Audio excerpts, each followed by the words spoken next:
Assalamualaikum warahmatullahi wabarakatuh. Halo teman-teman, saya Yunita Embong Bulan, mahasiswi semester 2 Program Studi Bimbingan dan Konseling Islam di Universitas Islam Negeri Sultan Haji Muhammad Idris Samarinda atau yang sering dikenal dengan UINSI Samarinda.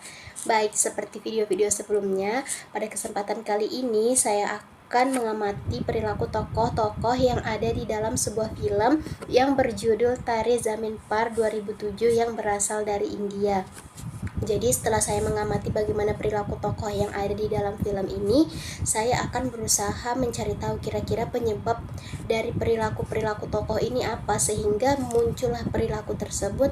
Kemudian saya akan berusaha mengaitkan atau kira-kira mencari pendekatan dalam ilmu psikologi apa yang sesuai dengan perilaku tokoh yang ada di dalam film ini. Apakah pendekatan behaviorisme, psikoanalisa, gestalt, atau humanistik.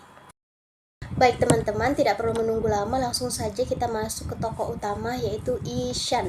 Nah, jadi di sini saya mengamati bagaimana perilaku Ishan dari awal hingga akhir film. Jadi menurut saya, Ishan tidak hanya menunjukkan satu perilaku saja, akan tetapi ada perubahan perilaku yang ditunjukkan oleh Ishan dalam film ini. Oke, langsung saja kita bahas perilaku Ishan yang pertama. Jadi saya mengamati perilaku Ishan di awal ini menunjukkan ketidakpatuhan. Kita bisa lihat ya bagaimana ia tidak patuh dengan aturan sekolah, bahkan di dalam keluarganya pun ia tidak patuh.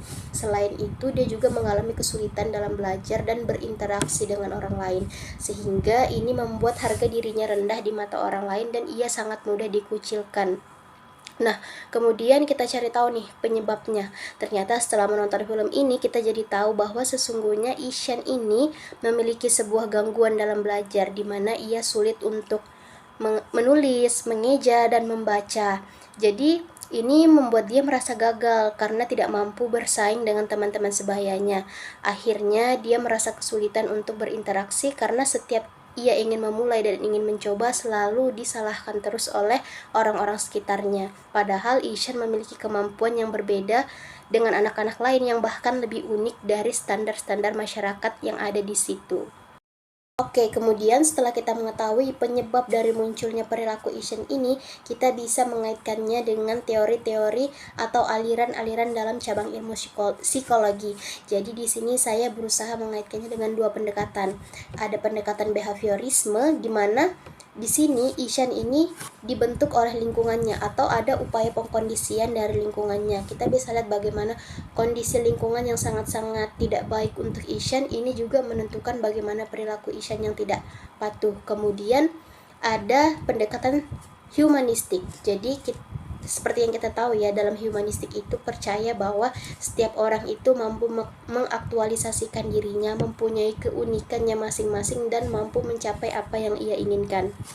Jadi di sini ketidakpatuhan Ishan itu merupakan bentuk ketidakpuasan karena ia selalu tidak dihargai, kurang pengakuan atas dirinya yang unik. Jadi ketidakpatuhannya ini menurut saya adalah ekspresi dia atau cara dia mengekspresikan ketidakpuasan emosional dan ketidakpuasan atau ketidakbahagiaan dia terhadap stimulus atau pengkondisian yang dilakukan oleh lingkungan sekitarnya, baik di keluarga maupun di sekolah. Oke, setelah itu kita masuk ke perilaku Ishan yang kedua, di mana perilaku yang dimunculkan di sini menurut saya adalah pendiam, frustasi, dan depresi.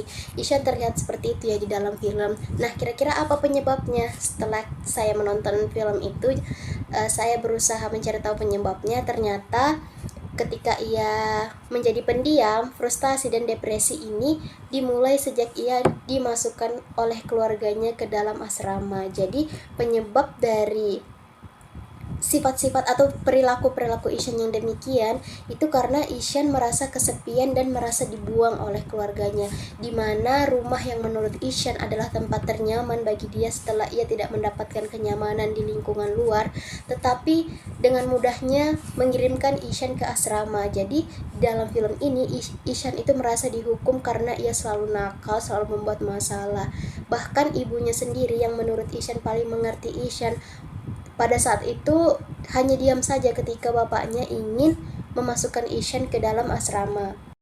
Selain penyebab-penyebab dari keluarganya itu, Ishan juga menjadi frustasi dan depresi karena aturan-aturan di asrama yang begitu sangat ketat. Berbeda ketika ia tinggal di rumah, di mana ketika bangun tidur hingga tidur itu diatur oleh asrama. Selain itu kita bisa lihat bagaimana guru-guru di asrama Ishan itu sangat-sangat keras dalam mendidik. Semua harus sama, semua harus bisa. Jadi ini menimbulkan diri Ishan yang semakin frustasi karena ia merasa aneh atau berbeda dengan teman-teman yang ada pada saat itu. Nah, kemudian kita masuk kira-kira pendekatan apa yang sesuai dengan perilaku Ishan. Yang pertama itu sama seperti tadi, bahwa adanya behaviorisme, di mana upaya pengkondisian dari lingkungan pendidikan, seperti banyaknya peraturan-peraturan yang apabila tidak diikuti itu akan mengakibatkan hukuman bagi Ishan. Selain itu, pendekatan yang kedua yang sesuai dengan perilaku Ishan menurut saya adalah psikoanalisa. Kenapa psikoanalisa? Karena kita belajar dari pengalaman masa lalu Ishan, di mana Ishan ini masih kecil dan masih merekam dengan jelas kejadian-kejadian yang ia alami. Kita bisa lihat bagaimana masa lalu ia, bahkan sebelum tinggal di asrama, dia selalu mendapatkan perlakuan-perlakuan negatif, stigma-stigma negatif baik dari keluarganya maupun dari lingkungan pendidikannya, sehingga ini membuat dia menjadi menyerah, pasrah, kurangnya minat belajar. Kita bisa lihat bagaimana ketika ia dipukul gurunya, dia hanya bisa terdiam, tidak bisa melawan. Ini akhirnya semakin menimbulkan tekanan-tekanan di dalam diri Ishan.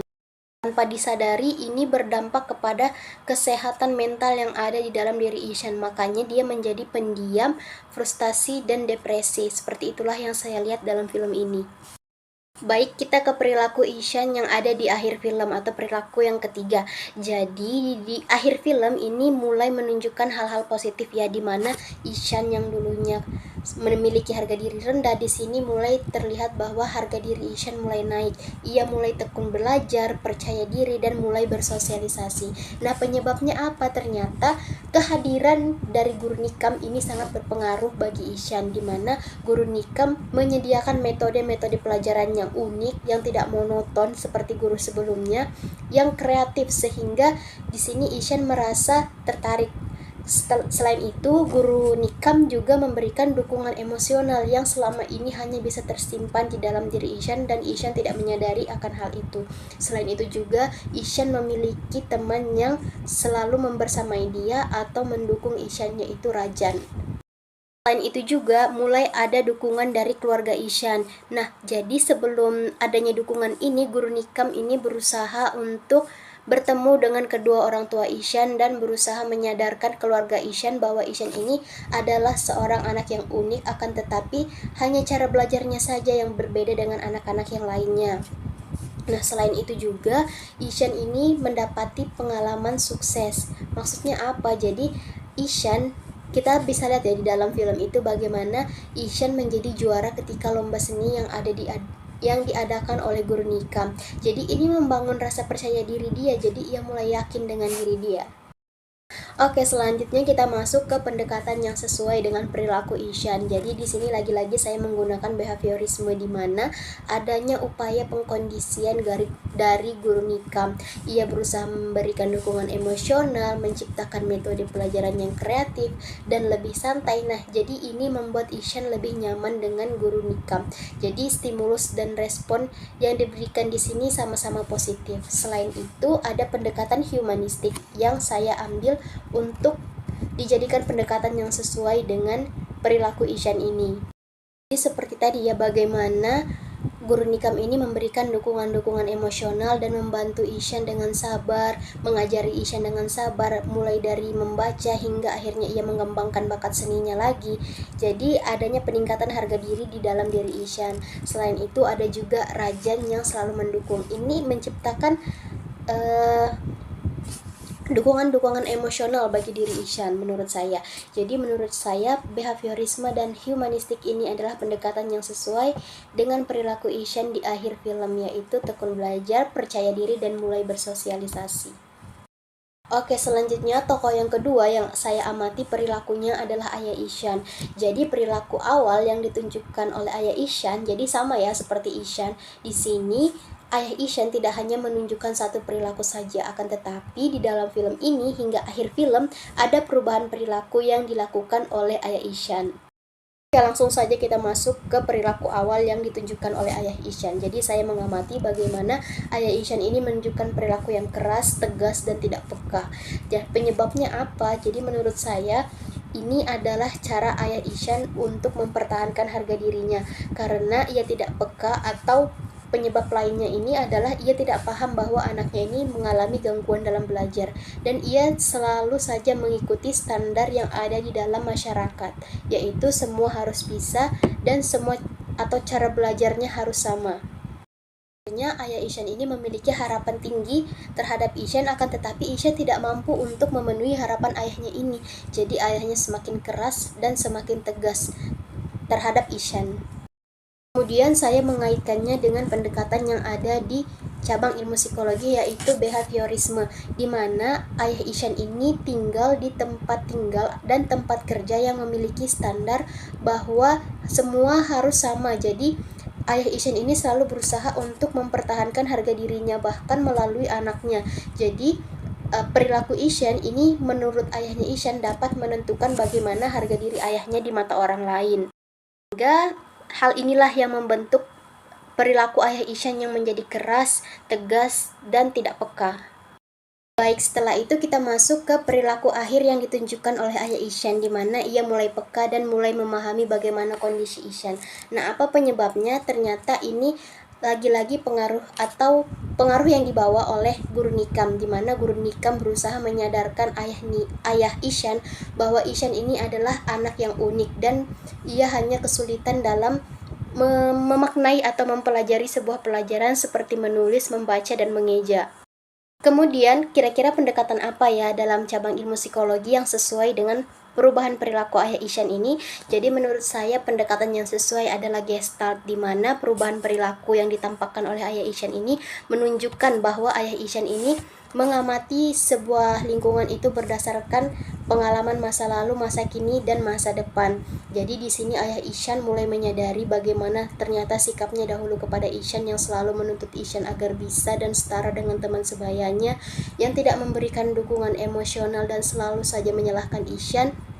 Dan ia pun mulai memahami kondisi Ishan yang sekarang, yang mulai menunjukkan peningkatan atau mulai adanya peningkatan harga diri, yang tak lain dan tak bukan adalah usaha dari guru nikam. Jadi ia mulai mengamati atau menyadarkan dirinya sendiri bahwa dia harus seperti guru nikam yang memberikan dukungan emosional dan percaya terhadap anaknya.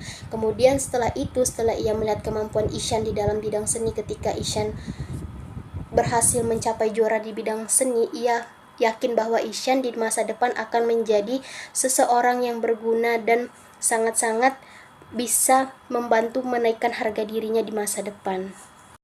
Baik, selanjutnya kita masuk ke tokoh yang ketiga atau tokoh yang terakhir saya ambil untuk saya amati perilakunya di sini, yaitu guru nikam. Kita bisa lihat bagaimana perilaku guru nikam yang menunjukkan empati dan peduli kepada Ishan.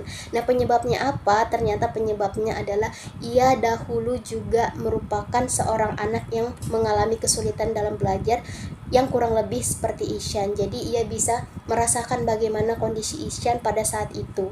Nah, selain itu juga ternyata ia merupakan salah seorang guru di sekolah luar biasa, di mana di dalam sekolah itu terdapat anak-anak dengan keterbatasan fisik, akan tetapi memiliki kemampuan-kemampuan yang sangat unik. Jadi dengan dia menjadi seorang guru, pasti dia sudah lebih paham terhadap sikap-sikap anak-anak, dan ia bisa merasakan bagaimana kondisi Ishan pada saat itu.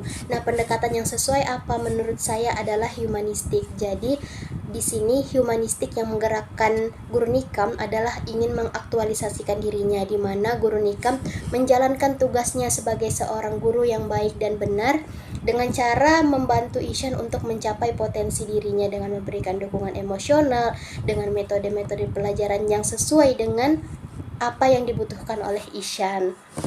Baik teman-teman, mungkin hanya itu saja penyampaian singkat dari saya. Kurang lebihnya saya mohon maaf. Sekian dari saya. Wassalamualaikum warahmatullahi wabarakatuh.